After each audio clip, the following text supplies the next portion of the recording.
നിങ്ങളെ സഹോദരങ്ങളെ, തന്റെ മാതാവിന്റെ കാലിന്റെ ചുവട്ടിലാണ് മക്കൾക്കുള്ള സുബർക്കമെന്ന് ലോകഗുരു മുഹമ്മദ് മുസ്തഫ അതുപോലെ തന്നെ റസൂലുള്ളാഹി പറഞ്ഞതാണ്. നിന്റെ പിതാവ് സ്വർഗത്തിന്റെ മുസ്തവസിത്തിലാണ്, നിന്റെ പിതാവ് സ്വർഗത്തിന്റെ മധ്യഭാഗത്താണ്. ആരാ പറയുന്നതറിയോ? അർശിനെയും കുരിശിനെയും സൃഷ്ടിക്കാൻ കാരണക്കാരനായ താജ്ദാരെ മദീന മുഹമ്മദ് റസൂലുള്ളാഹ്. വലാ തഖുൽ ലഹുമാ ഉഫ്ഫിൻ എന്നൊരു വർത്തമാനം നിന്റെ ഉമ്മയോട് നിന്റെ പിതാവിനോട് നീ പറയരുതേ എന്ന് വിശുദ്ധ ഖുർആൻ. മറിച്ച് നീ പറയേണ്ടതെന്നറിയോ? കൗലം കരീമാ, മാന്യമായ വർത്തമാനം അവരോട് നീ അഭിസംബോധന ചെയ്യണേ എന്ന് വിശുദ്ധ ഖുർആൻ. ആരാ അങ്ങനെ മാന്യമായി വർത്തമാനം പറയുന്നവരാരാ? ആർക്കെങ്കിലും സാധ്യമായിട്ടുണ്ടോ? ഇന്ന് വരെ ഉമ്മയുടെ നഖം വെട്ടിക്കൊടുത്ത മക്കളുണ്ടോ? ഇന്ന് വരെ ഉമ്മയുടെ തല കൊടുത്ത മക്കളുണ്ടോ?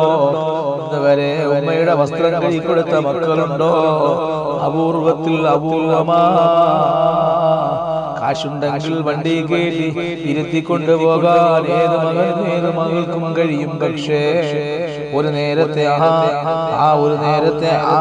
സുഗന്ധമായ ജീവിതം കൊടുക്കാൻ, ആ നല്ല വസ്ത്രം ധരിപ്പിച്ച് കൊടുക്കാൻ, നല്ല രീതിയിൽ സുഗന്ധം പൂശി കൊടുക്കാൻ ആരെങ്കിലും തയ്യാറാകുമോ? ഒരു കാലത്ത് നടുവൊടിഞ്ഞുകൊണ്ട് തന്റെ മകളെ ചുമന്ന ആ ഉമ്മയെ വൃത്തസകരങ്ങളിലേക്ക്, അതാ വൃത്തമന്ദിരങ്ങളിലേക്ക് പിതാവിനെയും അതാ ഇല്ലാത്ത പണത്തിന്റെ സ്വാധീനത്തിന്റെ മേഖല കടന്നു വരുമ്പോ ഖബറിൽ പോലും നോക്കാത്ത മക്കളില്ലേ? മരണപ്പെട്ടവരിഞ്ഞൊന്നും എല്ലാം കഴിഞ്ഞല്ലോ എന്ന് ചിന്തിക്കുന്ന മക്കളില്ല. ഇല്ല ഇല്ല, എന്നെ പ്രതീക്ഷിച്ചുകൊണ്ട് ഖബറിന്റെ ചാരത്ത് എന്റെ ഉമ്മവാപ്പ പ്രതീക്ഷിച്ചിരിക്കുമെന്ന് അതേ മഹാന്മാർ നമ്മെ പഠിപ്പിക്കുന്നുണ്ട്. എന്റെ മകനെവിടെ, എന്റെ വേണ്ടപ്പെട്ടവരെവിടെ എന്ന് പറഞ്ഞ് പ്രതീക്ഷിച്ചു കൊണ്ടിരിക്കുമെന്ന് മഹാന്മാര് മുഖാന്തരം നമ്മെ പഠിപ്പിക്കുന്നുണ്ട്. അവരുടെ രക്തങ്ങളാണ് നമ്മുടെ നരമ്പ് വഴിയോടുന്നത്. അവിടെ മാലികളാണ് നമ്മൾ അതിന്റെ സമ്പത്ത് സമ്പാദിച്ചു കിടന്നുറങ്ങുന്നത്. എന്നിട്ടും മറന്നു പോകുന്ന മക്കളെ, നാളെ നീയും പോകേണ്ടത് മണ്ണിനാണുള്ള ചിന്ത വേണേ.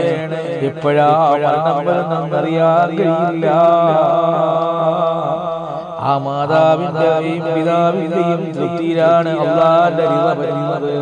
അതുകൊണ്ട് മറന്നു പോവല്ലേ ഉമ്മ, മറന്നു പോവല്ലേ വേണ്ടപ്പെട്ട മക്കളെ.